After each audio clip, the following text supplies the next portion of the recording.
Hi guys, it's a beautiful day once again and welcome back to Dexter's World channel.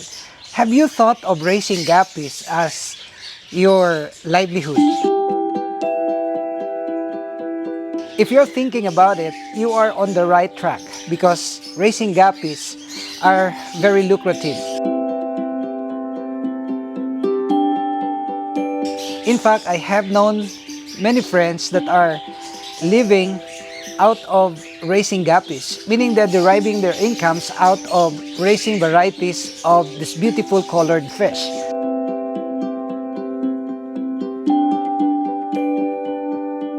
And they are called millionfish because they come in beautiful colors, and the color combination is just so amazing.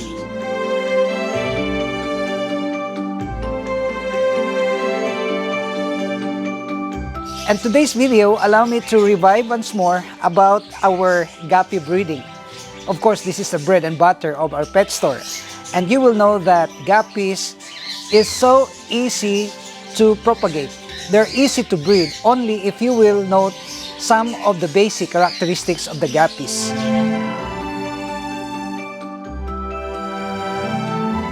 Well, in breeding guppies, the first thing that you have to bear in mind is to provide them with a big tank. And this big tank should be exposed 30% during the day to the sunlight.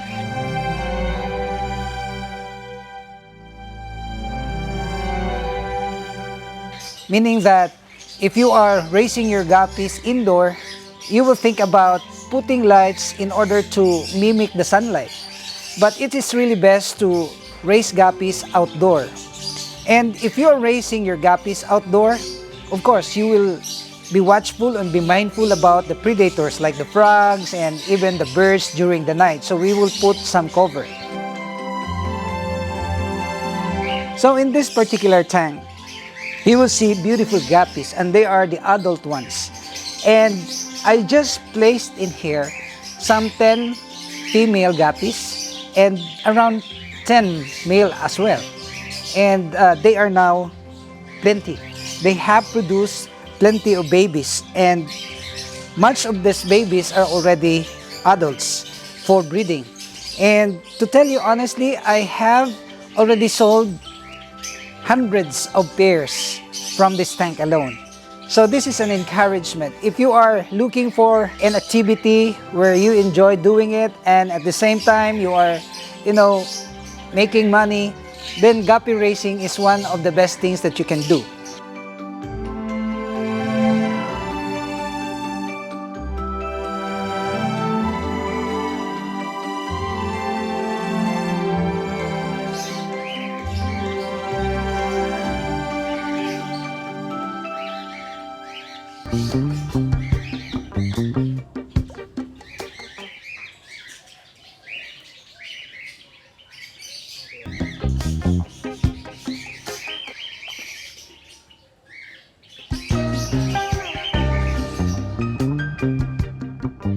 Guppies can be produced massively in just a period of 3 to 4 months. And you can start selling. Per pair of guppy or trio, meaning 2 female and 1 male, will cost us around 500 if you are breeding, quality guppies.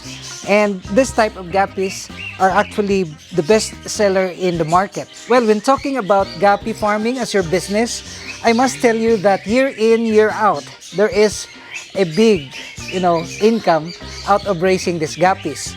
And as you can see here, we have a beautiful guppy that we have bred in here. And you will see that as I'm going to put that here inside in this little glass tank.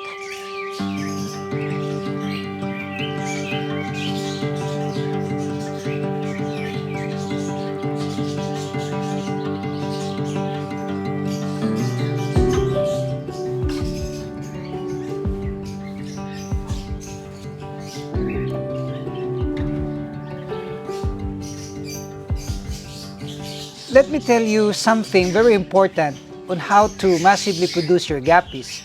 The first thing is that never allow your guppies to go hungry. They have the tendency to become baby eaters if you are going to allow them to go hungry. But there are some few breeds actually that even if they are provided with food, they tend to, eat their babies. So to address the problem is to put some net.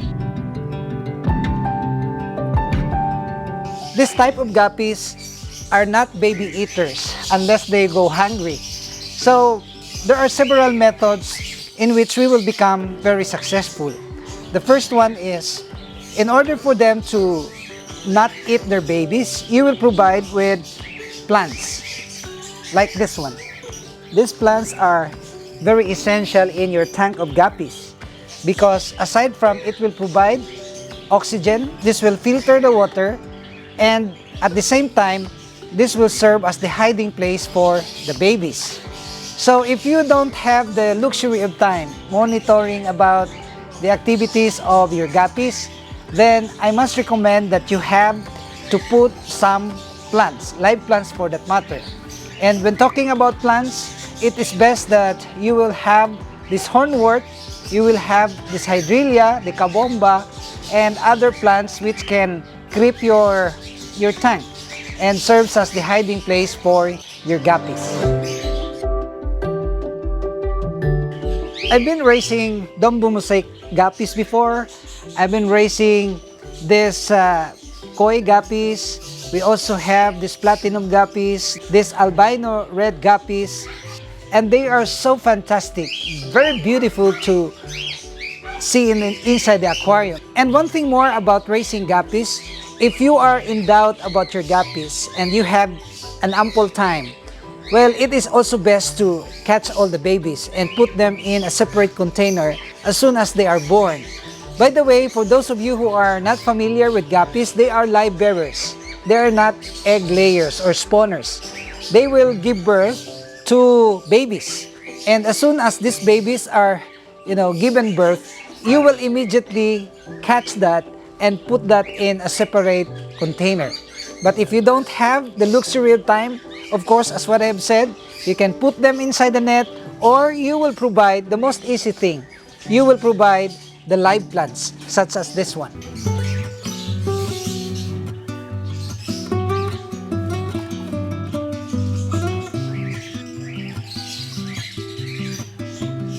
One of the things that you have to note in order to maintain the quality of your guppies is to avoid crossbreeding. Meaning that if you will crossbreed black to the red albino, it will not give you good result. So the best thing to do is to avoid crossbreeding in order to maintain our quality guppies. And as you can see here, we have the blue-black guppies, and they have produced babies already so massively, so quickly. And the methods that we have used or employed here are just the same. Provide the plants, give them food, or monitor the predators like the frogs and the birds. And these are the basic things that you will observe. And if you will observe this, or you will do this, you will really become very successful in your breeding of guppies.